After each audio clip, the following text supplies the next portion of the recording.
I wasn't expecting to do like a video so early. It's just my mental health has been pretty relentless for the last couple of hours. I'll talk you through with one of the elements out there because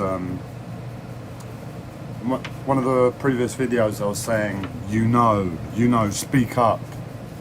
This is one of the things that I believe is a commonly understood practice, but it's kept on the low, down low. Nobody speaks about it for some reason, and that is going to the toilet, ones and twos. For quite a while, my mental health, years, has been trying to play games around peeing and weeing. Let me just give you a quick rundown of where my state is. So it's been pretty relentless for the last couple of hours, and I told you I'm choosing a sane depression to get through it. So it's like I'm keeping my head down and just taking the hits to my body and trying to stay calm through it and not get worked up, because getting worked up makes it worse. So that's where I am, and I thought if I do a video and make it slightly positive, maybe I can get my day back on track and not have to do one as embarrassing as last time, because that video is it's the most embarrassing yet. The depression, the way I spoke,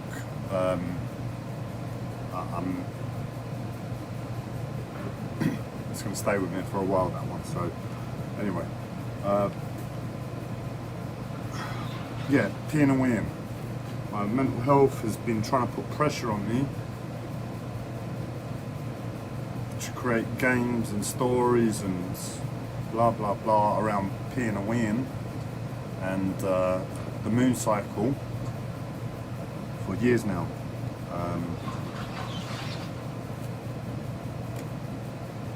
And the past 6 months, a year, sorry for if this sounds so graphic at first thing in the morning, but when I go to the toilet, it will literally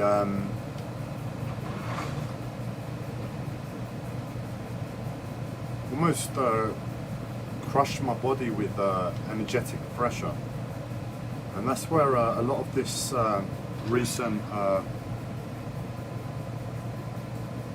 relapse, so to speak, has come from.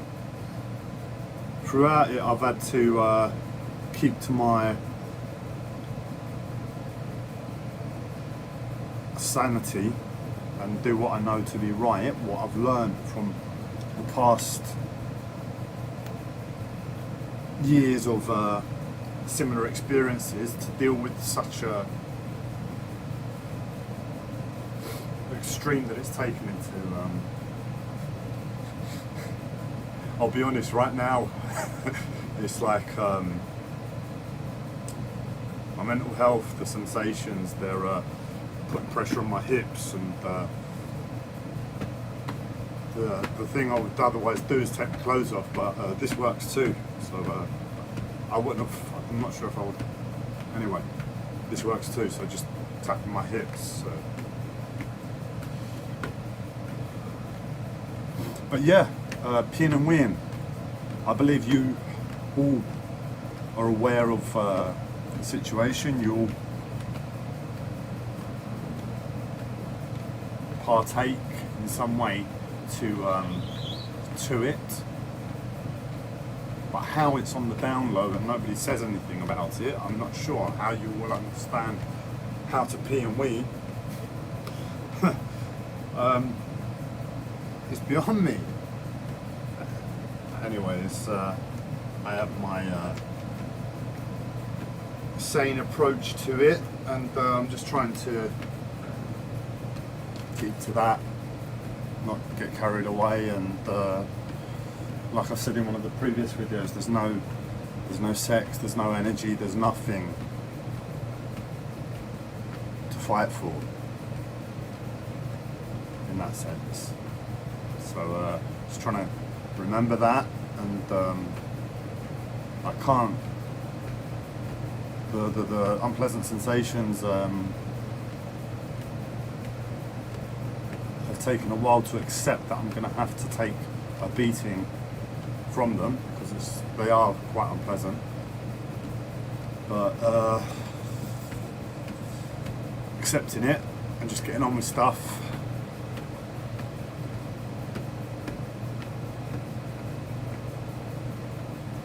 Makes things easier. So if anybody is out there and they're trapped in their own mental health of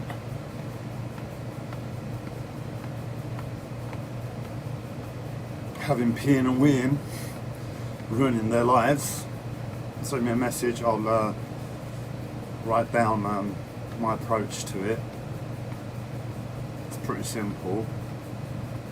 It's just you get beaten anyway. But I picked a card, a mental health card, just now. It seems very appropriate to what I'm experiencing, and I thought I'd talk through it very briefly. I can tell speaking to the camera is helping, because I think where I have autistic tendencies and I shout, it somewhat prevents the autism. So where life is demanding, I don't shout, I kind of go into that autistic place, and it's just it's yucky. That's how I can describe it. There's different elements to my autism, but there's that one, and it's yucky. So speaking, expressing seems to move me through that. Anyway, the card reads like this: when lost, back front, left right, up down, hard soft, comfort discomfort, I am right here. And it ends with chances are it's Dad / Vlad and energy.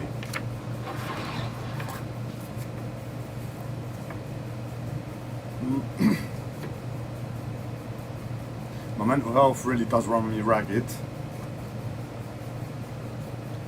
It's made me, I don't do it too much anymore, or when I do, it's literally because I don't have a choice. It's like the pressure of it makes me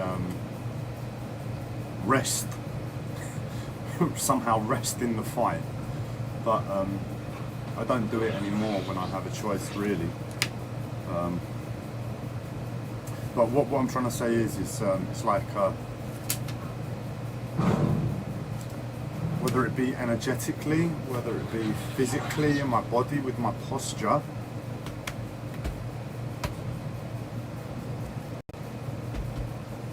this is like what I'm doing at the moment. It's like a more adapted tic for the Tourette's I've developed. I used to do tapping and things like this from my uncle Vladimir, Vlad, who was he used to practice Qigong, so I learned like how to interact with energy and posture from watching him and from what little bits he's taught. But it's been a keen interest over the years, so I've I've been to courses, a few courses, and my awareness has always been on my energy and posture as fundamental to life. So little things like this I do. But since I've verbally developed Tourette's, I can see when they click. If you listen properly, it's almost like an energetic wall. It's like they're doing. It's like people with Tourette's do something extra, and I believe my belief is Tourette's is people managing pain.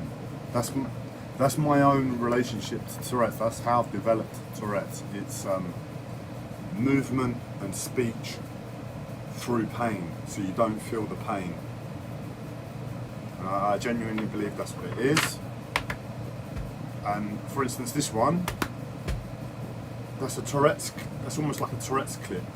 I've adapted it into an energetic practice, so I wouldn't have otherwise realised. I hope you're bearing with me on this. But there are other things I'll do that don't have that same sound, same feeling. So I've hidden the tics within like energetic and just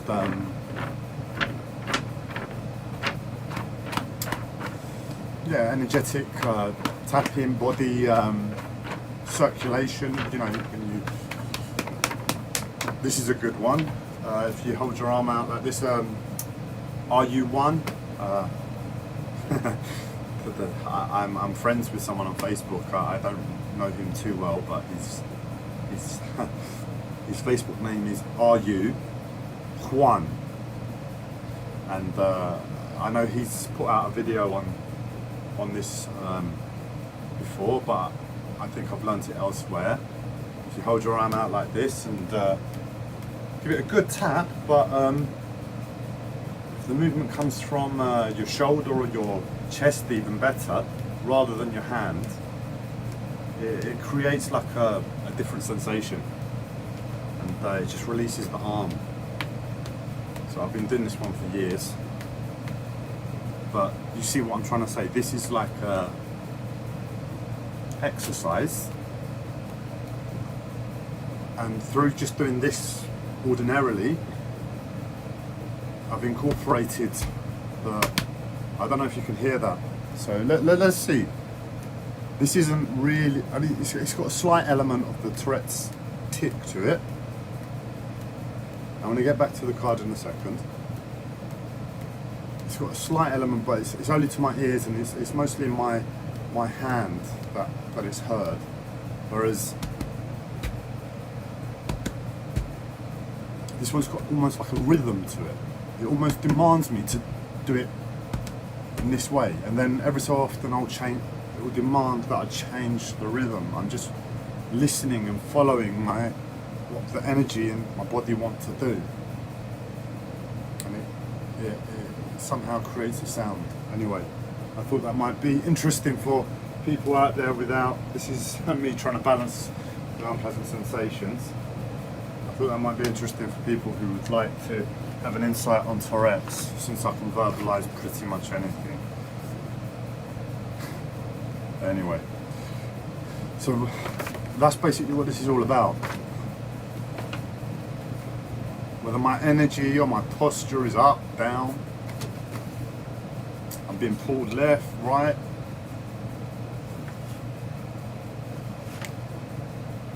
it's playing games with my sensations that I feel hard, like or soft. It's to remember I am right here. My body is who I am, and my body is right here. So my energy's getting pulled all over the place, and my posture's all terrible. My mind isn't here. As long as I say I'm right here, I am right here, I repeat it over and over, just my focus comes back to my body. And this has helped in the past, and it just seems very appropriate to what I'm going through today. So I thought I'd express that. And the funny bit that it ends with is, chances are it's Dad / Vlad and Energy. So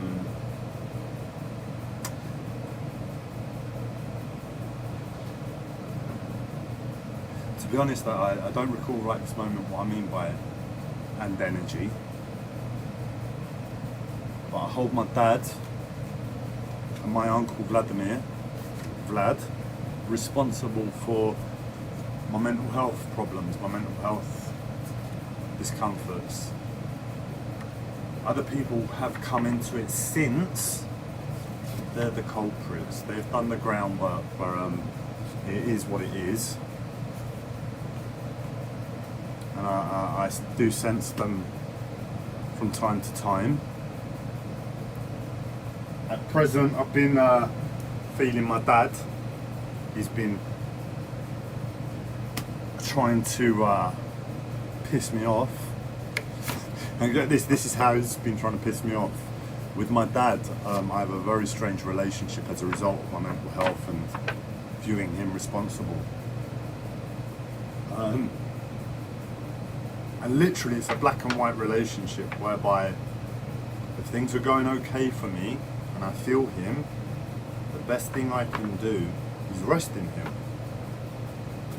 Because at the end of the day, there is an element to me where I love my dad. And if things are bad, he can do one.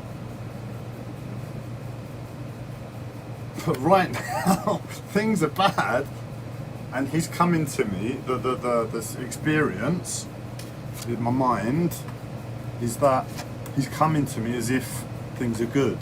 So it's like, oh, Kendras, I'm here. Let's chill. Let's relax. But I'm like, I'm livid with you. I can't stand you. I detest you. What are you doing? And I think that is what began last year,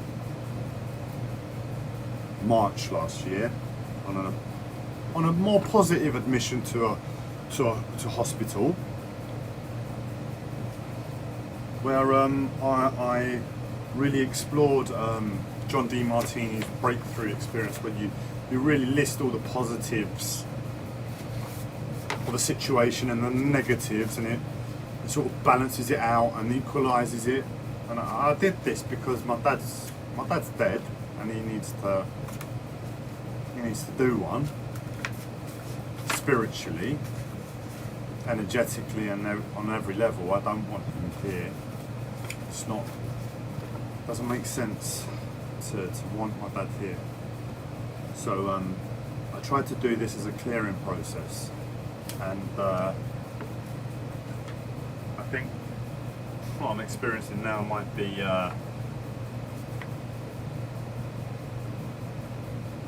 again, I perceive you all to be a lot more aware than what you put across, and the people I've interacted with since. So after that admission to hospital, I went straight to a private hospital of my choosing, where it was heavily CBT based. I believe this is one of the elements they may have implemented, where they mixed everything up, and now I'm experiencing happy dad when things are sad, and anyway, yeah, I believe they were aware of my situation without being